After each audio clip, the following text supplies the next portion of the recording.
Alrededor del año 1446 a.C., en el desierto del Sinaí, un hombre llamado Moisés recibió de Dios un conjunto de leyes que regían no solo el culto y la moralidad, sino toda la estructura económica de una nación.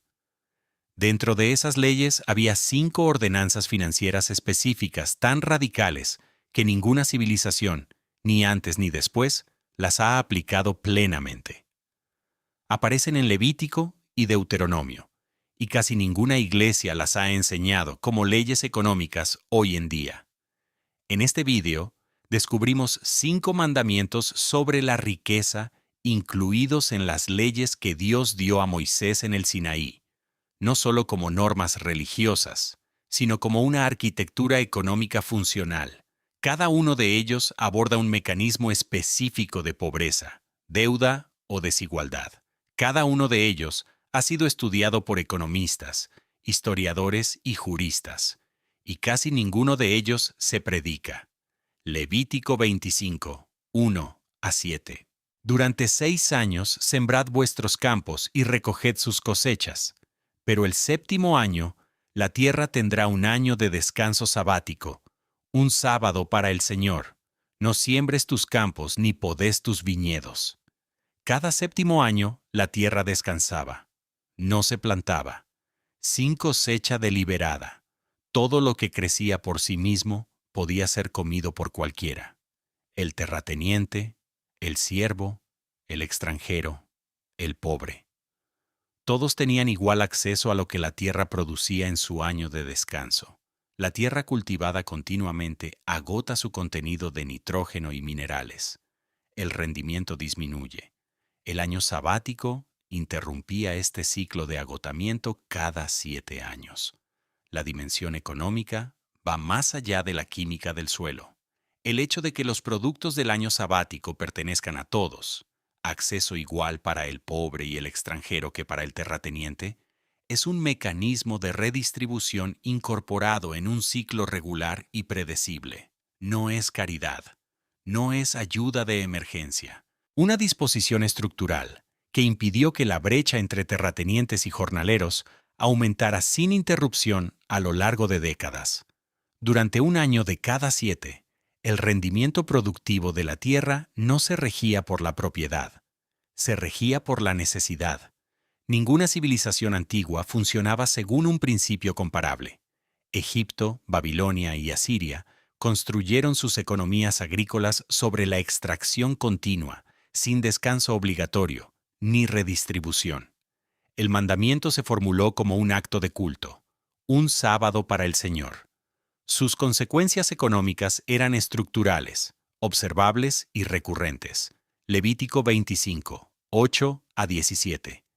Cuenta 7 años sabáticos, 7 veces 7.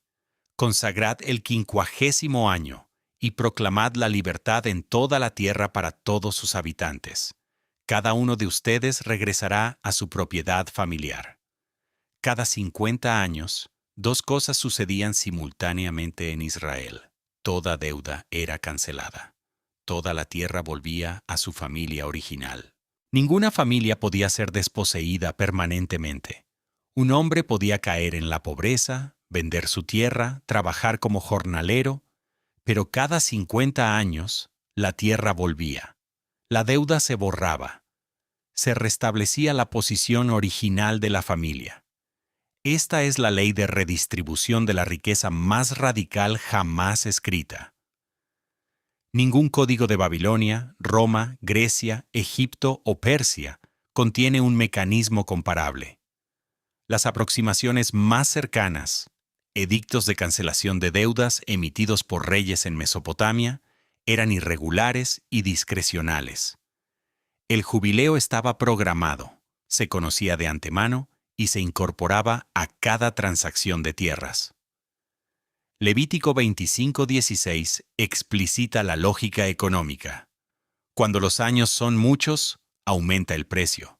Cuando los años son pocos, disminuye el precio, porque lo que se vende es el número de cosechas. Nadie podía comprar tierras de forma permanente. Solo podían comprar los años de productividad que quedaban hasta el siguiente jubileo. La tierra no debe venderse permanentemente, porque la tierra es mía, afirma directamente el versículo 23. El jubileo no se cumplía sistemáticamente. Los profetas hebreos documentan repetidos incumplimientos, pero como ideal legal declarado para la estructura económica, no tiene igual. Estamos solo en el punto 2, y esto ya no se parece a nada en las leyes de ninguna otra civilización antigua. Suscríbete y quédate hasta el punto 5.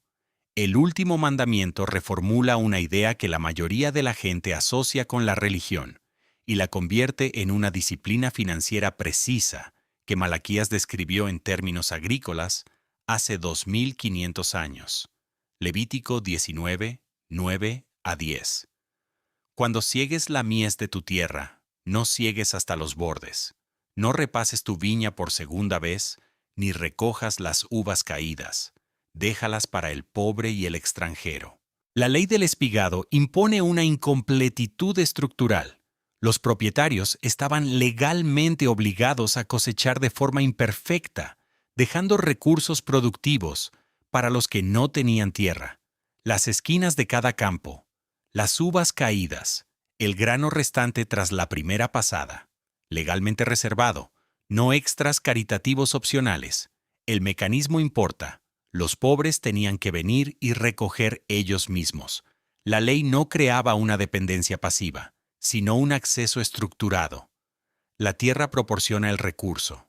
La persona necesitada hacía el trabajo. El terrateniente cumplía una obligación incorporada a sus derechos de propiedad. El libro de Ruth ilustra el funcionamiento de esta ley. Ruth, una viuda extranjera, espigó en los campos de Booz durante las cosechas de cebada y trigo. Con lo que recogía se mantenía a sí misma y a Noemí durante toda la temporada, sin peticiones, sin administración central, sin ningún aparato más allá del cumplimiento del terrateniente. La elegancia de la ley del espigado reside en su descentralización. En cada cosecha, en cada campo de cada pueblo, la provisión funcionaba automáticamente, no como respuesta a una crisis, ni como caridad discrecional, sino como una característica estructural de cada cosecha ordinaria integrada en la propia definición de propiedad de la ley. Deuteronomio 23, 19 a 20. No cobres intereses a un compatriota israelita, ni por dinero, ni por alimentos, ni por ninguna otra cosa. Podrás cobrar intereses a un extranjero, pero no a un compatriota israelita. Dentro de la comunidad, prestar era un acto de ayuda mutua, no una transacción comercial. El interés estaba prohibido.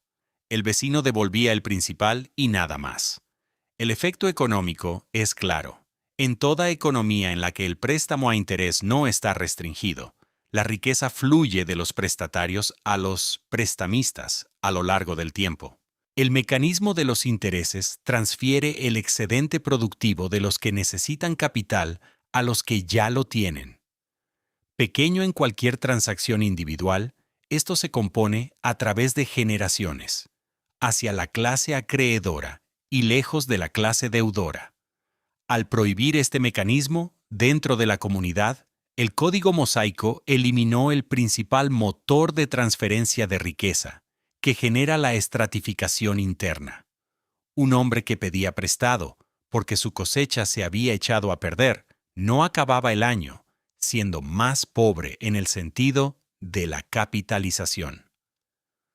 Su pobreza era un acontecimiento, no una posición que el mecanismo garantizaba que se profundizaría. La prohibición se aplicaba tanto a los alimentos como al dinero. El cobro de intereses sobre los préstamos de grano era uno de los principales mecanismos por los que los pequeños agricultores perdían sus tierras en Mesopotamia. El código mosaico lo bloqueaba en su punto de aplicación. Babilonia, Asiria y Egipto construyeron sus economías en parte sobre la deuda con intereses. Sus registros documentan la concentración de la propiedad de la tierra, el aumento de la población de siervos endeudados y la pobreza agrícola cíclica. El modelo israelita, cuando se siguió, produjo una dinámica interna mensurablemente diferente. Malaquías 3:10. Traed todo el diezmo al alfolí, para que haya alimento en mi casa. Probadme en esto, dice el Señor Todopoderoso, y veréis si no abro de par en par las compuertas del cielo. Este es uno de los pasajes más citados y más malinterpretados de las enseñanzas financieras de la Biblia, presentado con frecuencia como una promesa de prosperidad. Da el 10% y Dios te lo multiplicará. Pero el contexto agrícola original revela un mecanismo más preciso. El diezmo en el sistema mosaico no era una práctica única y uniforme. Había múltiples diezmos con diferentes funciones. El primer diezmo, Números 18, 21 a 24, era el principal. El 10% de la producción agrícola se destinaba a los levitas, que no tenían tierras y desempeñaban funciones administrativas. Los levitas daban la 10ª parte de lo que recibían a los sacerdotes. El segundo diezmo, Deuteronomio 14, 22 a 26, financiaba un banquete comunal en el santuario, creando un mecanismo de redistribución a través del consumo compartido. El tercer diezmo, Deuteronomio 14, 28 a 29, se recogía cada 3 años y se almacenaba localmente para el levita, el extranjero, el huérfano y la viuda dentro de cada ciudad. El almacén al que se refiere Malaquías eran las salas del tesoro del templo, el depósito físico del primer diezmo. Cuando Malaquías escribe «para que haya alimento en mi casa», describe literalmente un fallo en la cadena de suministro. Los diezmos no eran traídos. Los levitas no tenían ingresos. Las fiestas comunales y las reservas locales de pobreza se habían quedado sin fondos. El diezmo era una asignación anual del 10% para la infraestructura comunitaria y el alivio de la pobreza. No era una transacción en la que se compraba la bendición individual, sino la participación en un sistema compartido que, cuando todos contribuían, creaba un fondo estable para las necesidades comunes, y que cuando los participantes retenían, infrafinanciaba sistemáticamente a los miembros más vulnerables de la comunidad. Un hogar que destina el 10% a las necesidades comunes antes que a los deseos individuales está practicando el principio de dar antes de consumir, el mismo principio que separa los excedentes almacenados de la posición de reserva cero del tonto bíblico. El desafío de Malaquías, ponme a prueba en esto, no era una invitación a especular sobre la prosperidad individual. Se dirigía a una comunidad que había dejado de financiar sus propias infraestructuras, pidiéndole que observara qué ocurre cuando todos vuelven a participar en la arquitectura económica compartida. Esto es lo que Dios ordenó a Moisés en el Sinaí, no solo como ley religiosa, sino como arquitectura económica sin parangón en el mundo antiguo. 1. El año sabático. Cada 7 años la tierra descansa y sus productos pasan a ser comunales, un reinicio incorporado que impide que la extracción continua destruya la base productiva. 2. El jubileo. Cada 50 años. Todas las deudas canceladas, toda la tierra devuelta. La ley de redistribución de la riqueza más radical jamás escrita. 3. La ley del espigamiento. Los terratenientes obligados a cosechar de forma incompleta. Acceso estructural a los alimentos para los pobres, sin dependencia, incorporado en cada cosecha. 4. Ningún interés entre hermanos. El principal mecanismo de transferencia de riqueza de las economías antiguas se prohibió dentro de la comunidad, bloqueando la estratificación compuesta que producen los ciclos de deuda. 5. El diezmo como infraestructura comunitaria. El 10% se asignaba antes del consumo personal, financiando la administración, el alivio de la pobreza y las fiestas comunales. Participación en una arquitectura económica compartida, no una transacción para la bendición individual. Estos 5 mandamientos se dieron a una nación que salía de la esclavitud, construyendo una economía a partir de la nada. Las leyes fueron diseñadas para ser practicadas a gran escala, a través de generaciones. Y el registro histórico muestra que los períodos de mayor estabilidad comunal de Israel coincidieron con los períodos de mayor cumplimiento de estas leyes. Comparte este video con alguien que haya leído estos pasajes como normas religiosas sin ver nunca la arquitectura económica que encierran. Suscríbase para continuar, porque la semana que viene veremos algo oculto en las cartas de Pablo que replantea toda la relación entre generosidad, comunidad y resistencia financiera de un modo que los economistas modernos acaban de empezar a describir. Hay algo con lo que vale la pena sentarse. Estas 5 leyes fueron dadas a un pueblo que había sido esclavo, sin propiedad, sin infraestructura económica, sin riqueza acumulada. Y las primeras leyes económicas que recibieron se referían precisamente a los mecanismos que mantienen a la gente en la pobreza de generación en generación, el agotamiento de la tierra productiva, la permanencia de la deuda, la ausencia de provisiones para los que no tienen nada, el efecto compuesto del interés y la falta de financiación de los sistemas comunales. Las leyes se diseñaron para una sociedad que acababa de experimentar lo que ocurre cuando no existe ninguna de estas protecciones. Hasta la semana que viene.